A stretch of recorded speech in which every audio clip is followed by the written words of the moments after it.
Bonjour tout le monde, j'espère que vous allez bien. Écoutez, je fais une vidéo qui a été réfléchie mais pas préparée. Je voulais vous faire un témoignage sur les personnes qui accompagnent les gens de leur entourage. Alors, on parle souvent de la famille, mais ça peut être aussi des amis proches qui sont... Alors, quand je dis dans le besoin, c'est dans le besoin physique et psychologique. Hein. Je parle pas de besoin financier. Et puis, je me suis rendu compte que la semaine dernière, je n'avais pas fait de vidéo. Ma maman, coucou maman, me réclame chaque semaine. Est-ce que tu as fait une vidéo que je puisse te regarder avec sa copine Isabelle, enfin sa belle-sœur Isabelle. Et puis je me suis rendu compte que j'en ai pas fait, et pour cause, en fait, je suis pas mal occupée dans ma vie comme tout le monde, hein. Mais surtout je suis occupée psychologiquement parlant par ma fille qui est encore à l'hôpital depuis cet été, et par mon papa que je ne vois plus aussi souvent qu'avant parce que je travaille énormément. Donc je me suis dit, bah, cette semaine tu vas trouver le temps et tu vas faire une vidéo test maquillage, et puis je me rends compte dans mon emploi du temps que ça reste compliqué. Donc je vais essayer de la faire courte. Ceux qui ont l'habitude de regarder mes vidéos comprendront que je rigole parce que je n'arrive pas à faire des vidéos courtes. Mais le sujet est quand même important, donc je vais essayer d'expliquer, entre guillemets, même si je n'ai pas à me justifier, mais d'expliquer le pourquoi de certaines semaines d'absence. Comme ça vous vous poserez plus de questions, et puis vous êtes au courant que ce n'est pas une vidéo par jour, ça c'est impossible, ou une vidéo par semaine. J'essaye de m'y atteler, mais parfois mon emploi du temps ne me le permet pas, et j'ai pas envie de tourner à 4 heures du matin quand je peux avoir encore 2 heures de sommeil derrière, parce que c'est important le sommeil pour se sentir bien. Maintenant que je suis à 72 vidéos sur ma chaîne,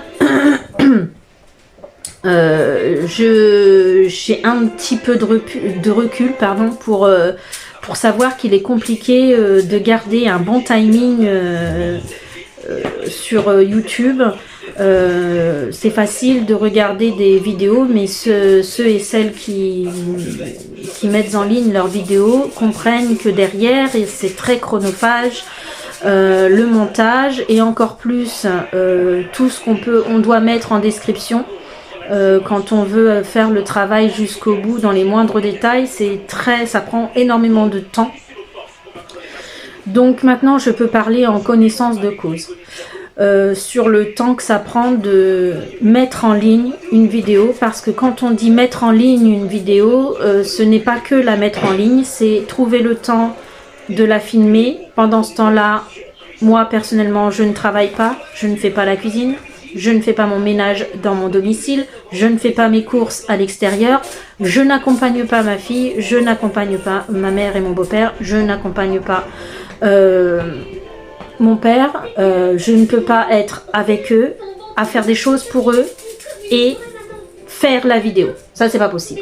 On peut pas se dédoubler. Je n'ai pas deux Linda, j'ai une Linda. Donc, le temps que je mets à filmer, le temps que je mets à monter, le temps que je mets à exporter, parce que CapCut avec mon téléphone, c'est long, le temps que je mets après à exporter sur YouTube, et le temps après que YouTube me permette que la vidéo arrive en ligne pour que tout le monde puisse la voir, des fois ça me prend toute la nuit. Je suis pas réveillée toute la nuit, hein, comme je vous ai dit, hein, je veux bien prendre du temps sur... c'est ça aussi, hein, on prend du temps sur ses heures de sommeil, sur ses heures de repos, pour vous faire plaisir, pour partager, sinon on fait rien de tout ça. Cependant c'est long. Voilà, si on veut la mettre en ligne le dimanche soir et qu'on s'y prend le dimanche après-midi, perso chez moi, je suis pas sûre qu'à 20 h la vidéo soit en ligne avec tout ça. Donc, il est fort possible, c'est déjà arrivé, c'est arrivé la semaine dernière, ça arrivera encore à nouveau, que de temps en temps, dans le mois, dans l'année, vous ayez une semaine sans mes vidéos. Et pourquoi? J'ai créé cette chaîne, je vais vous expliquer. Alors, ceux qui arrivent aussi sur ma chaîne, vous comprendrez que parfois je finis pas mes phrases pour essayer de deviner la suite. Je m'en excuse, je suis comme ça. Donc je vais vous expliquer le pourquoi de mes absences parfois. Alors, j'ai créé cette chaîne à la suite d'une dépression, d'un burn-out familial, ça existe. J'ai fait une thérapie psychiatrique, une thérapie psychologique en parallèle, j'ai envie de dire banale, que tout le monde connaît. Aujourd'hui, je me tournerai vers de la psychologie, mais aussi vers des thérapies alternatives, parce que j'ai fait du développement personnel et je sais comment ça fonctionne et que ça me fait beaucoup de bien. Suite à cela, j'ai osé me lancer sur YouTube. Je pensais que YouTube allait être un échappatoire. Et en fait, je me suis dit, Linda, tourne-toi vers du partage de ces situations qui ont été compliquées. Mais je ne voulais pas faire des vidéos où je parlais, où je donnais des conseils, où je parlais uniquement de mes expériences. Par rapport à la dépression et comment je m'en suis sortie, j'ai préféré mettre en application en fait sur cette chaîne les choses qui m'ont permis d'aller mieux. Donc notamment ça a commencé par le maquillage. Le maquillage permet de se faire un ravalement de façade où on est censé se trouver plus joli. Et donc du coup en fait je me suis dit que effectivement quand on se trouve plus jolie, on a soi-même le sourire et ça permet d'aller mieux. Donc je me suis dit que le maquillage a été une thérapie pour moi, donc je vais le partager en tant que tel, en plus du développement personnel et tout ça. Il y a des choses que j'aimerais parler un peu plus sur cette chaîne. J'aimerais vous parler un peu du développement personnel, mais je ne sais pas si cette toute petite communauté, on doit être 91 à tout casser, si cette toute petite communauté accepterait de m'entendre parler de temps en temps. Et là par contre il faudrait que je me penche sur ce genre de vidéos et que j'arrive à les faire courtes, parce que j'ai pas envie de plomber en fait, hein. C'est pas mon genre et j'ai pas envie de faire ça. Donc dites-moi si vous êtes intéressés, je pourrais parler, mais ce serait que de mon expérience personnelle, ce serait pas du professionnel, et je pourrais sur certains sujets qui peut-être vous touchent, si moi je suis passée par là, je pourrais faire des vidéos, essayer de les faire de 15-20 minutes en vous parlant de mon expérience personnelle qui m'a permis d'avancer et d'aller mieux aujourd'hui, et de me dire que je suis guérie de ce burn-out familial et de cette dépression que j'ai pu subir. Parce que c'est comme ça bien sûr qu'on vit les choses, on ne peut pas dire qu'on les vit pleinement dans la joie. On subit cette mauvaise passe qui est plus ou moins longue et plus ou moins importante en fonction de chacun. Donc j'ai beaucoup d'autres hobbies que j'aimerais parler aussi avec vous, qui m'ont permis d'aller mieux, et notamment l'art de l'aiguille, j'ai envie de vous dire, c'est-à-dire tout ce qui concerne les aiguilles, le crochet, le tricot et la broderie. Je pense en parler sur ma chaîne secondaire aussi, parce que c'est quelque chose que j'allie à un petit peu plus spirituel, dans le sens où ça me permet d'être ancrée. Donc dites-moi si de temps en temps vous voulez que je vous parle un peu de ce genre de hobby. Voilà, ça c'était pour vous montrer quel genre de chaîne c'est. C'est une chaîne qui n'est pas que de la mode ou de la beauté. D'ailleurs la mode à proprement parler, chaussures et vêtements, c'est pas mon truc. Parce que c'est pas ce qui m'a permis d'aller mieux. C'est vraiment le maquillage. Le superficiel appelle le superficiel. Quand on n'est pas bien et puis qu'on se sent moche, on fait en sorte de se sentir mieux. Moi, c'était mon visage que j'avais envie que les gens me voient à nouveau sourire. Et donc on se trouve pas forcément joli quand on est cerné, quand on n'est pas bien, on a le teint terne, donc on se maquille et on va mieux. alors qu'il y en a d'autres, ils vont se mettre sur une apparence vestimentaire. Voilà, alors non pas que j'étais une loque, mais c'est pas moi personnellement ce qui m'a permis d'aller mieux. À chacun son truc, chacun peut trouver sa petite faille. Aujourd'hui, je vais mieux. Je vais vous parler un petit peu plus justement de ma nouvelle vie et surtout cette part de vie en tant qu'accompagnant, je crois qu'on dit comme ça, de personnes autour de moi qui ont besoin, et notamment des membres de ma famille, mais pas que. Je me suis rendu compte que pas que. Donc j'ai 4 enfants. J'ai 4 enfants, j'ai une petite dernière qui a 9 ans et demi, j'ai mon fils qui va au mois de janvier sur 16 ans. J'ai ma fille qui a 19 ans et demi et j'ai une première fille de 23 ans. Je vais pas trop parler de la vie détaillée de ma première. Toujours est-il, c'est qu'elle a subi beaucoup de choses qui lui ont provoqué, qu'elle a reçu ces informations malveillantes de façon négative, sans compréhension derrière, sans explication, depuis son plus jeune enfant, depuis qu'elle est toute jeune, je ne sais plus si c'est français, depuis sa plus jeune enfance, oui, enfin bon bref, vous avez compris, depuis qu'elle est toute jeune. Donc ces informations lui sont venues de façon très négative, elle n'a pas su expliquer à l'époque le sentiment, dire ses sentiments, donc elle n'a pas eu d'explication, tout ça a tourné au traumatisme.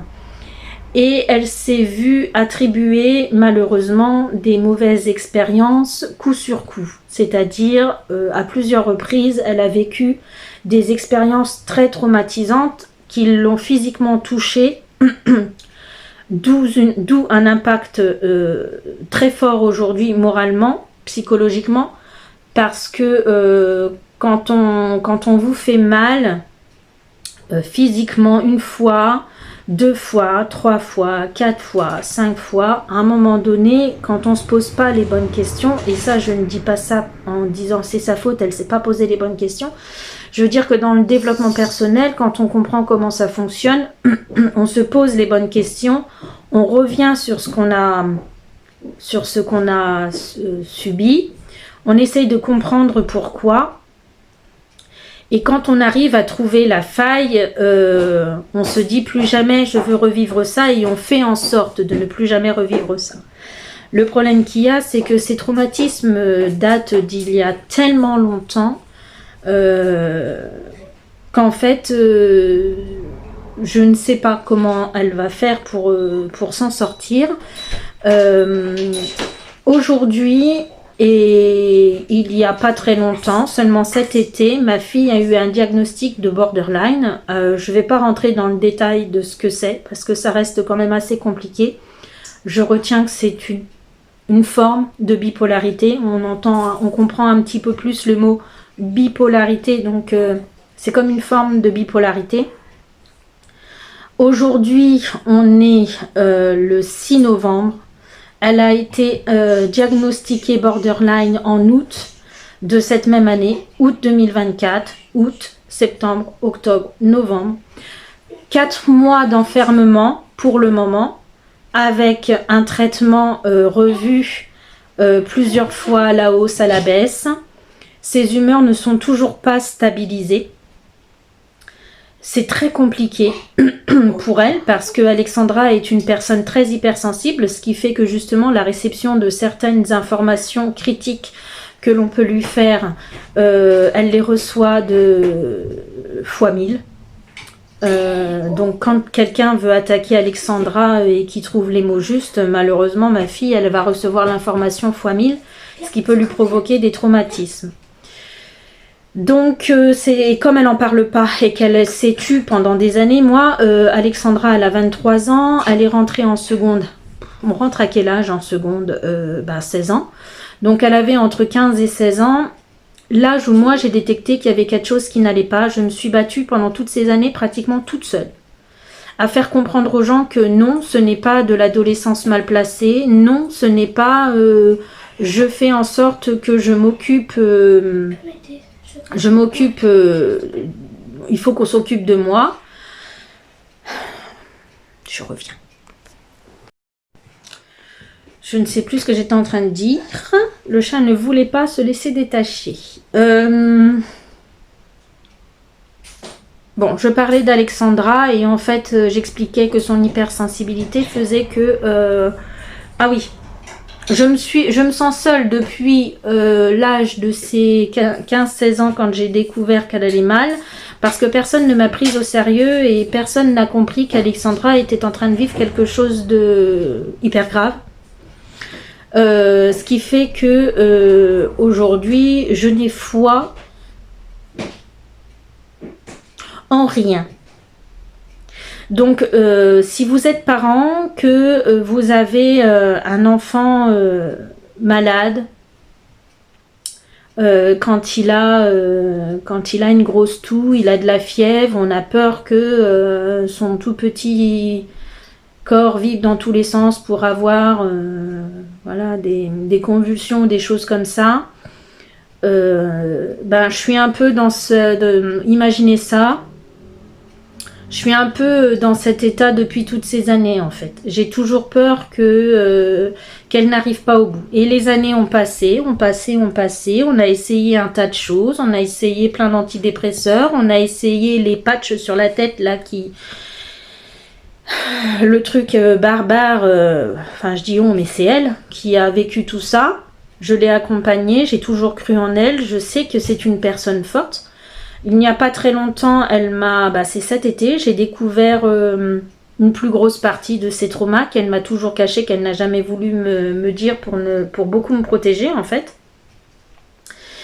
Et aujourd'hui, je comprends. Je comprends. Je n'accepte pas parce que mon cœur de maman n'accepte pas que ma fille soit si mal. Mais je comprends à quel point elle peut être mal.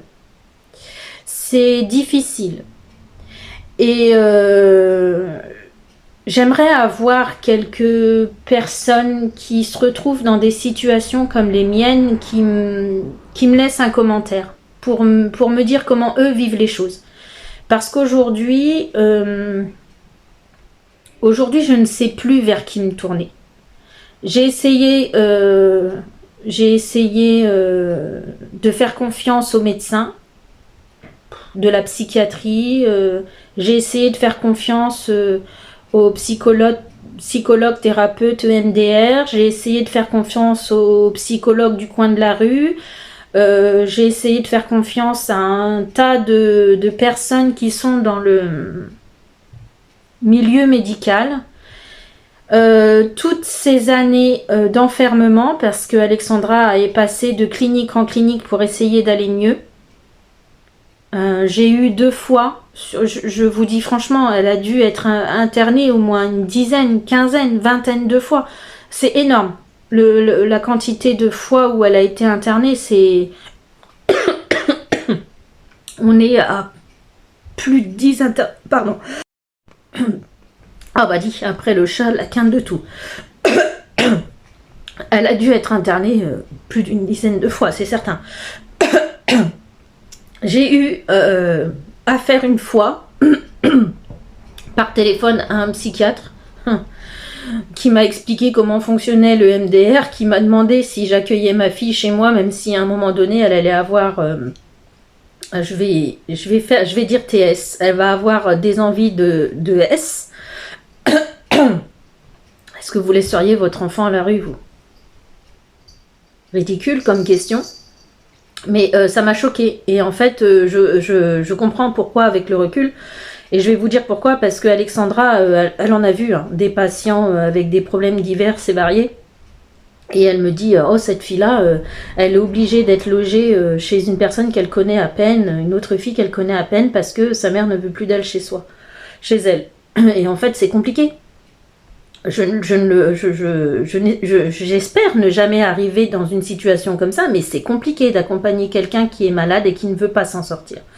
parce que la maladie prend le dessus. Alors le borderline n'est pas une maladie, mais sa situation de borderline prend le dessus, ses traumas prennent le dessus, son mal-être prend le dessus, ce qui fait qu'en fait, elle n'a plus espoir elle-même de trouver l'issue qui lui permettrait de ne plus se sentir mal. Elle n'y croit plus. Donc si elle n'y croit plus, comment voulez-vous que nous, on y croit? C'est compliqué.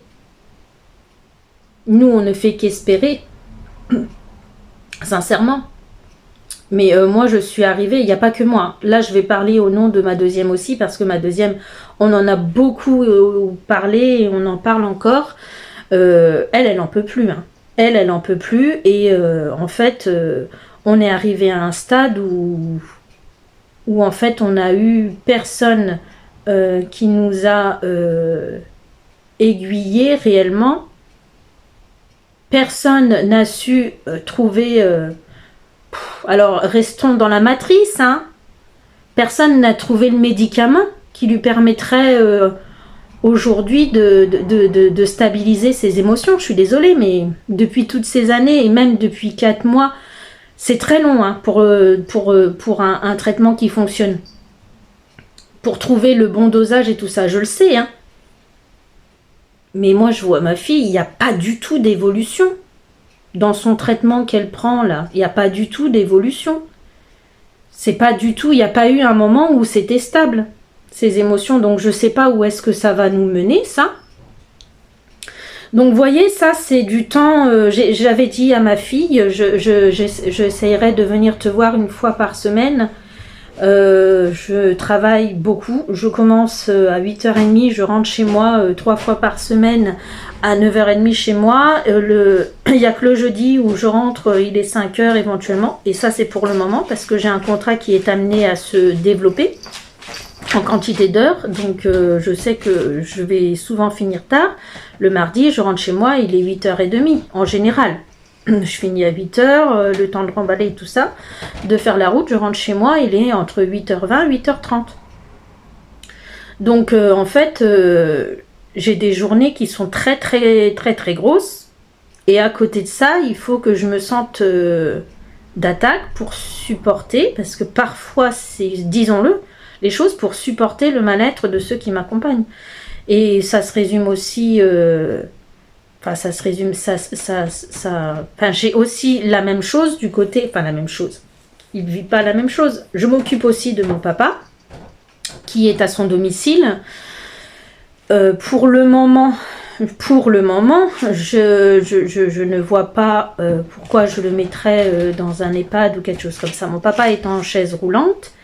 Il vit seul dans une maison plein pied, avec une petite courette et tout ça. Donc des choses ont été mises en place, mais c'est très compliqué aujourd'hui avec la quantité d'heures de travail que j'ai, de l'accompagner aussi souvent que je faisais dans le temps. C'est très compliqué de passer le voir pour m'occuper de lui comme je l'ai fait il y a 2 ans en fait.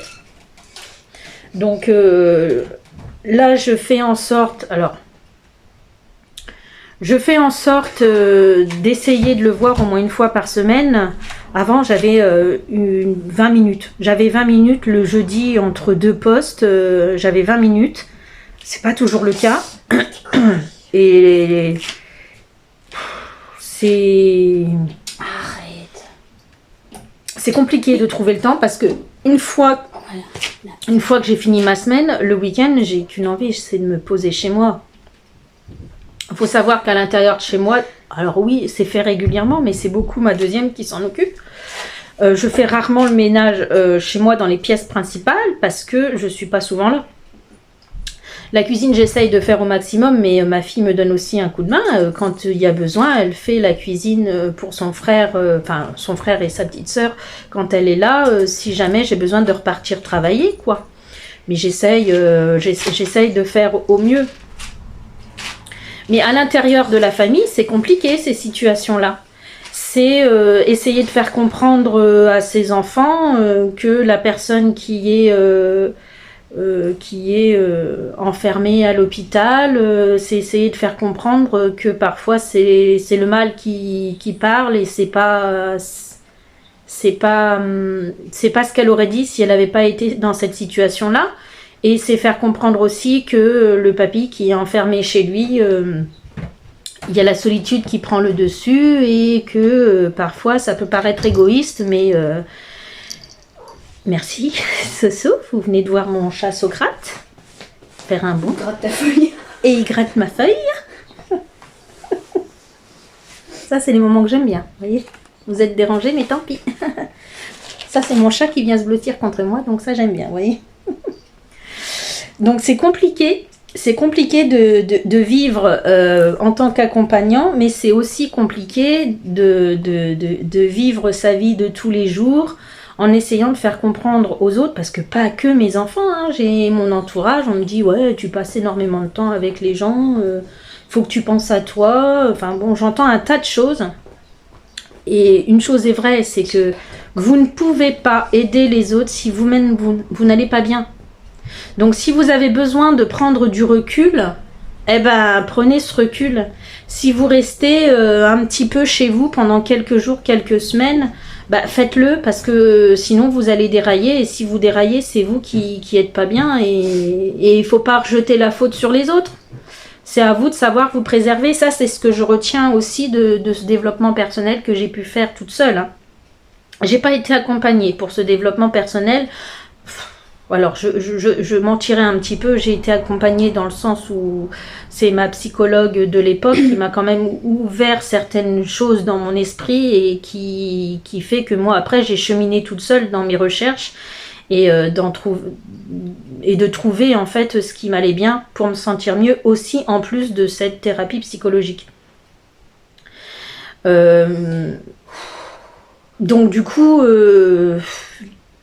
Voilà, c'est compliqué d'accompagner quelqu'un aujourd'hui parce que j'ai envie de vous dire, parfois on est content d'ouvrir son cœur et ses oreilles et de juste écouter, ça leur fait du bien. Parfois ça fait du bien aussi de donner, je vais dire des conseils, mais... de parler de son expérience de vie, de leur dire comment on s'en est sorti et puis qu'ils calquent sur ce qu'ils ont besoin de prendre propre à eux, en fait, sur ce que je dis et puis de faire à leur sauce. Mais parfois, c'est lourd. Et en ce moment, pour moi, c'est lourd. C'est lourd dans mon cœur et c'est lourd physiquement. Ça me fatigue beaucoup parce que c'est lourd moralement. C'est une fatigue qui est un peu morale, mentale en ce moment. Je n'ai pas le temps, je ne prends pas le temps. En dehors de cette quantité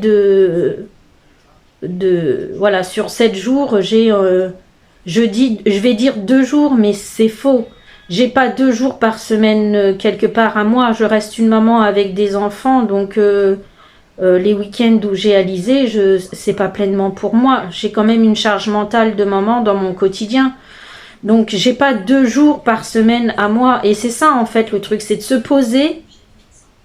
Si certains ont la chance de se poser une journée complète sans avoir d'arrière-pensée parce que tout roule dans leur vie et qu'ils n'ont pas d'arrière-pensée, c'est vraiment le moment à l'instant T et pour eux, mais pleinement dans ce qu'ils font, mais aussi moralement, sans souci. Et là, en ce moment, c'est pas du tout mon cas. C'est pas du tout mon cas. Je n'arrive pas à me reposer parce que j'ai toujours dans un coin de ma tête une pensée pour mon père qui doit se sentir seul à l'instant T, pour ma fille qui va tellement mal 24 heures sur 24, qui revit ses traumas, pour des choses qu'elle doit faire et qui vont... Je crois qu'elle s'attend pas, elle est sur le point de faire des démarches que je ne citerai pas, c'est sa vie, mais elle est sur le point de faire des démarches qui vont être très perturbantes pour elle. Mais c'est important qu'elle le fasse, effectivement. Comment elle va les vivre, j'en ai aucune idée. J'en ai aucune idée. J'ai entendu certaines expériences de ce genre de démarche et je vous assure qu'il y en a qui s'en sortent à leur façon, il y en a qui restent dans la colère et il y en a qui s'en sortent haut la main parce qu'il y a du réfléchi derrière et ils ont su accepter les situations. Et il n'y a pas de colère et il y a le retour de médaille, on le sait, que la vie elle est comme ça et qu'ils avancent. Mais il y en a d'autres, ils n'arrivent pas. Ils n'arrivent pas à décolérer, ils n'arrivent pas à remettre les choses en place dans leur vie et ils restent sur ce passé. Et au vu de comment Alexandra est, je pense sincèrement que j'ai peur que ça reste comme ça malgré ses démarches. Donc je sais pas, j'appréhende pour elle, c'est pas ma vie mais j'appréhende pour elle. J'appréhende. J'ai un travail à faire sur moi à ce niveau-là parce que ce n'est pas mon expérience, il faut juste que je l'accompagne mais ça reste ma fille et j'ai le torboyau en fait. J'ai le torboyau pour elle parce que j'ai qu'une envie, c'est que elle arrive à accepter ce qui lui est arrivé et qu'elle avance. Mais je doute que cette situation lui arrive à elle en fait. Je trouve je doute qu'elle trouve ces mots dans sa tête pour dire allez, là c'est bon, je donne un coup de pied au cul au passé, je lui dis de s'en aller, façon de parler, je lui tourne le dos et je vais vers mon avenir qui sera bien plus meilleur parce que je l'ai décidé ainsi. Rester dans l'acceptation en fait. Faut juste accepter, mais il y a accepter et accepter pas, accepter du genre j'accepte, ok, mais il faut accepter et comprendre pourquoi tu acceptes. C'est ça. C'est ce que je disais, le développement personnel, c'est faire un travail sur soi. Et il faut trouver ses astuces. Voilà. Lauraline a eu un passé assez compliqué et elle n'a que 19 ans, mais elle ressort de loin. Et franchement, pour ceux qui la connaissent, comprendront que Lauraline a beaucoup évolué. 19 ans. Beaucoup évolué, 19 ans. Beaucoup évolué, 19 ans. Alors, c'est des mots pour vous. Moi, dans ma tête, quand je vous dis ça, c'est pas pour rien que je vous le répète 3 ou 4 fois. Je vais même vous le redire. Beaucoup évolué, 19 ans. Ma grande, en fait, beaucoup subi, 23 ans. Je vous laisse déchiffrer ça. C'est deux situations différentes. Beaucoup évolué, 19 ans. Beaucoup subi, 23 ans. Et essayez de comprendre, en fait, cette grande différence. Bon, pas besoin d'être trop intelligent pour voir qu'en fait, d'un côté, il y a comme elle dit, il y a de l'acceptation. Qui dit accepter ne veut pas dire bon, c'est bon, ça m'est arrivé, c'est bien, on n'en parle plus. Non. Et puis de l'autre côté, refus d'accepter, refus d'une réalité, voilà. Bon. Donc voilà, quelques minutes, grosses minutes, d'explication sur le pourquoi de certaines semaines d'absence. C'est pas l'envie qui me manque, mais je me prends du temps. J'étais en train de tricoter et je tiens fermement mes 2 aiguilles pour pas perdre de mailles. Et tout en tricotant, j'ai appelé tout un tas de médecins pour mon papa. Voilà, pour son siège roulant électrique, quand est-ce qu'il arrive? Parce que ça fait 2 mois qu'on l'attend, on arrive entre guillemets à la fin du mois butoir qu'on nous avait dit, donc je veux renseignement. Appeler les ambulances par rapport à ses rendez-vous, revérifier avec lui s'il a fait tous les examens nécessaires avant sa visite annuelle chez le chirurgien vasculaire. Voilà, je dois vite aller me préparer parce que dans 1 heure je décolle pour aller l'emmener chez le diabétologue. On doit voir avec lui pour des abonnements au niveau de l'alimentation, que ça lui arrive frais chez lui, livré à son domicile sans qu'il ait besoin de bouger, parce que sinon c'est trop compliqué et les repas tout près ne lui conviennent pas. Ils sont salés, il doit plus manger de sel, il est diabétique, comme je viens de vous le dire. Donc voilà, il a besoin d'une machine à laver, il a besoin d'une femme de ménage parce que je ne peux plus m'occuper de son intérieur. Vous voyez, la liste elle s'étend à ça. Mais à côté de ça, quand vous appelez la personne qui est pas bien, vous ne pouvez pas au bout de 5 minutes raccrocher, vous lui demandez de ses nouvelles, vous lui expliquez votre absence. La personne comprend, mais la personne pleure. Vous raccrochez, vous, quand vous avez quelqu'un que vous aimez et puis Vous raccrochez. Elle pleure, vous raccrochez? Bah non, on raccroche pas.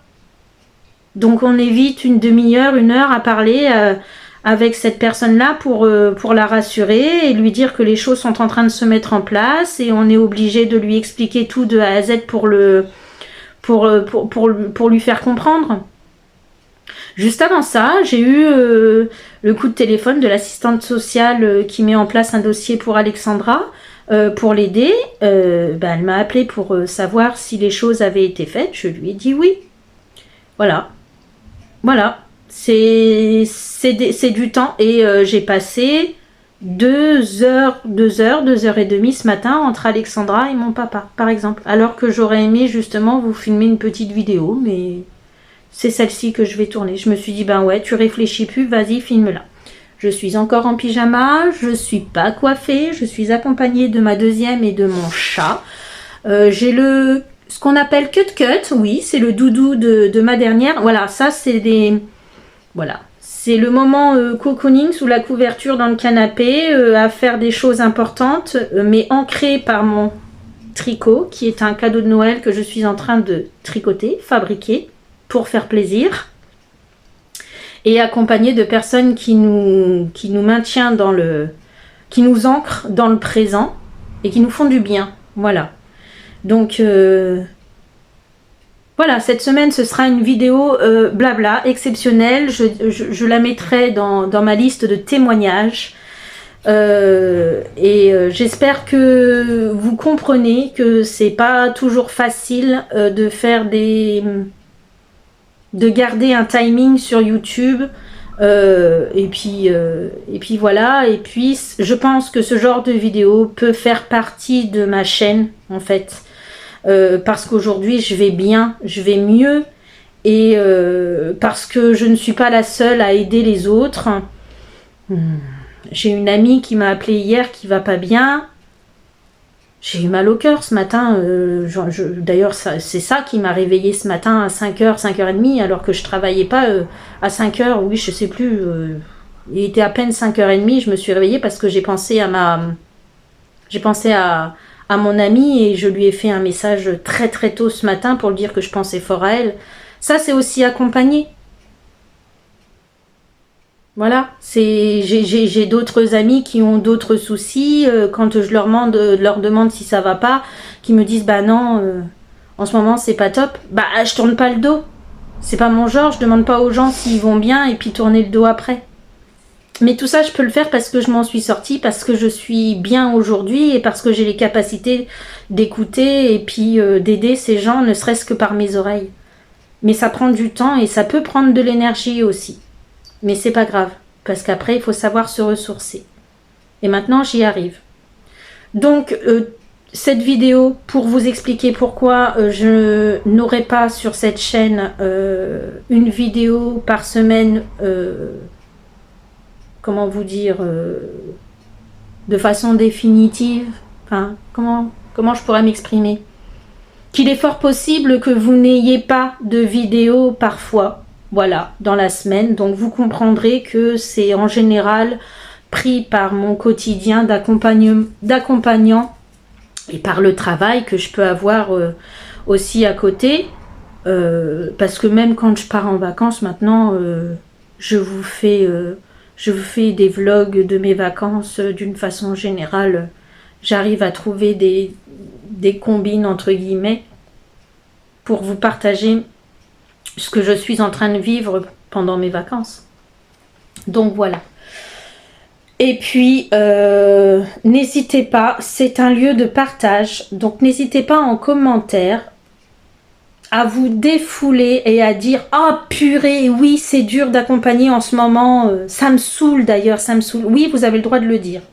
Vous avez le droit de vous dire que en ce moment, vous en avez marre, que les gens autour de vous vous sollicitent beaucoup, que c'est pas le moment pour vous, et puis vous n'avez pas trouvé le moment de le dire, ben là c'est bon, c'est l'endroit où vous pouvez le dire sur ma chaîne. Puis vous pouvez dire aussi que vous adorez ça, accompagner les gens que vous aimez, et puis que c'est pas une peine perdue, parce que vous avez de l'espoir pour eux. Voilà. Et que vous avez la niaque pour eux, et en transmettant votre niaque, eux-mêmes ils vont avoir la niaque. Tout ça vous pouvez le dire, vous avez le droit de tout dire, tant que c'est pas dans dans la malveillance et dans les insultes, vous avez le droit de tout dire. Voilà. Bon, ben, cette vidéo arrive à sa fin. Elle aura été longue comme je l'avais prédit. J'avais dit quelques minutes, mais chez moi, c'est pas possible. Donc voilà. Donc je fais un petit coucou à ma maman. Oui, maman, j'ai fait une vidéo cette semaine. Et surtout, je vous envoie plein de bisous. Portez-vous bien, c'est le principal. Je rappelle. Portez-vous bien vous-même avant de pouvoir porter les autres. Voilà, ce sera le mot de la fin. Bisous!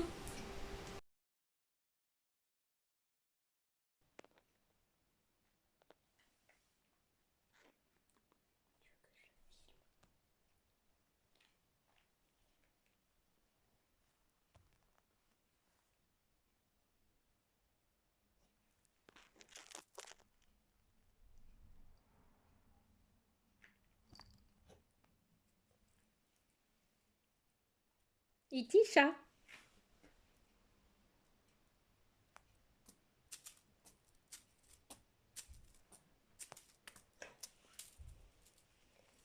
Petit chat, maman, c'est moi. Maman.